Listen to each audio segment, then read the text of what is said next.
Hey, it's Ghost with Combat Sports Supply. Today we're going to be going over the Kar98k. This one in particular is the G&G G980 SE, or shell ejector. It's a really nice gun.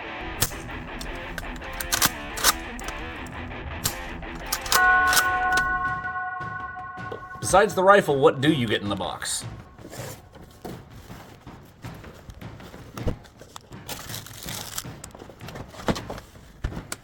Alright, so what do we get? Well, we got our user manual. Your warranty will be this QR code, or you can go to their website. And your usual G&G poster. Next, we got our 5-round stripper clip with the shells in it, and your sling.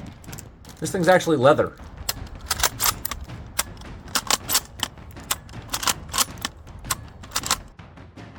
So there's no reason to go into a detailed history on this. Most people already know most of it. It's one of the most widely produced guns of World War II.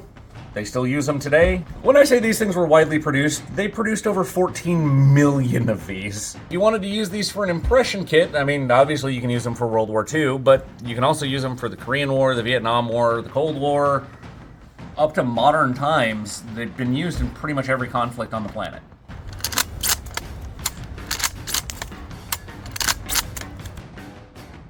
It's wood, steel, and aluminum construction. So starting with the butt plate on the gun. You do have a steel butt plate. So they did include the bolt disassembly washer on these. It's on both sides. Next you have your sling point in your wood stock. Next you've got your trigger guard, which is aluminum, and your trigger, which is also aluminum. Now one of the personal things I love about the way they've set this up is in the stock, and it's this groove right here. It's because when you're holding it, you can actually get your finger up above the trigger under the bolt arm without having the bolt arm be in the way. Moving forward, you have the bottom of the magazine well. And just for reference here, this is in fact steel. This is aluminum. Most of your bolt will be aluminum. The internals for it are steel, including the rear pin, which is kind of nice. And your bolt release is steel. Now seeing this is a green gas rifle, your fill valve is in the bolt. As far as the function of the bolt, it's super smooth. I can pull it with one finger. The stripper clip does in fact work. Now you can use the stripper clip to load them, but like real world stripper clips, they're kind of a pain to use when they're new because the springs are so tough.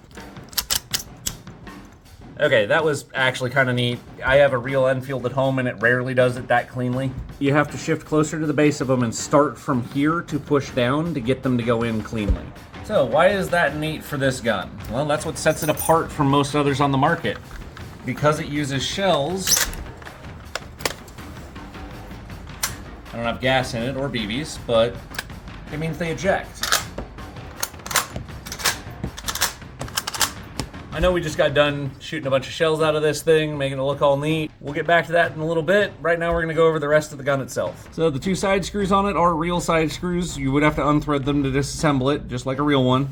And they are in fact steel. The receiver itself, the stuff around your bolt, and the outer barrel are all aluminum. Next we've got our rear sight block.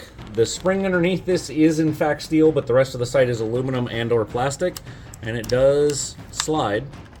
Moving forward, you got your front sling mount. This is aluminum. Your barrel mount is also aluminum. The spring holding the two together is steel. You have your faux cleaning rod. It is literally just screwed or welded into this plate. Your front sight hood is steel, but the rest of it is aluminum. As far as the bolts on the side that would normally hold these together, they are steel, but it's not what you would think. It's actually the hop-up adjustment tool, and it pops out the side. You'll unscrew it to get to that. We'll go over that later.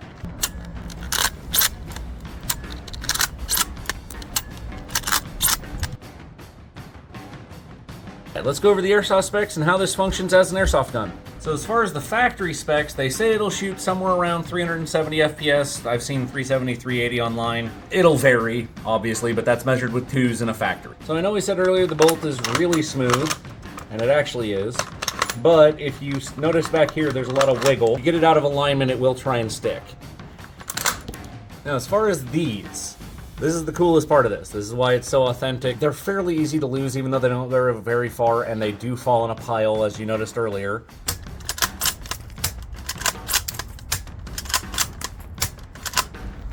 So yeah, for those of you that might be concerned the rounds are going to wander a long ways, they don't actually wander that far. It's if they get in deep grass and stuff that you'll lose them. If you're okay with it and it's not going to totally break your immersion, put a shell catcher on this. Now, if you do lose the shells, it's not the end of the world. They sell them separately in 5-packs, so you just get a new stripper clip. Now, one of the things you'll notice when you start putting new rounds in this is it will stick slightly at the very end of the bolt push. If you're not slightly aggressive about it, it will actually get stuck at about the last millimeter. Now, what I mean by that is, don't be a wuss when you're pushing this forward. They're aluminum and steel. They're not exactly the least resilient things on the planet, so it's forward to seat the round, not to seat the round. To show you how this all works, there's your fill port. You just literally lift the bolt up, and then it's a can of green gas straight into the bolt, same as filling a mag for a pistol. So in my experience messing with this thing, it takes about 7 seconds to fill the bolt. Okay, so this does come with a hop-up tool in it. It's a little weird to get to. This side of your locking lug on the bottom is a button, which you push in and it kicks out that. That unscrews and is a specific flathead screwdriver for adjusting your hop-up, which is down in here. It does have a functional safety. The safety does only work when it's racked. If you force this, you will break stuff. What I mean by that is, while it's not racked, that's not going anywhere. When it is racked, it then rotates over.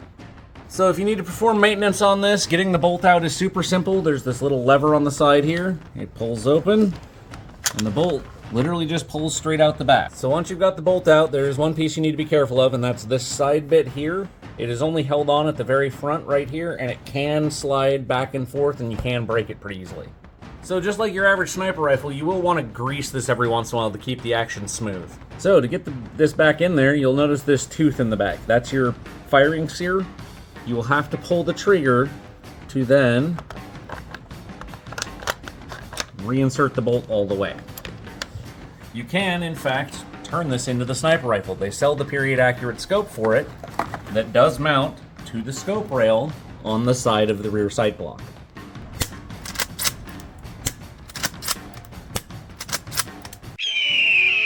So as far as final thoughts on this thing, it's relatively period accurate. It's very comfortable to use. As long as you do basic maintenance on it, it's going to last a long time, and it's green gas, so it's going to run year round because you can run red gas and possibly even black gas out of this if it gets really cold. Now as far as which one of these I would own, because they do make several variants of this. There's a CO2 one, there's a couple other companies that make these. This is by far the most realistic one you can buy, and I would probably get it. I would just put a shell catcher on the side of it so I wouldn't lose my shells. Don't be a fool!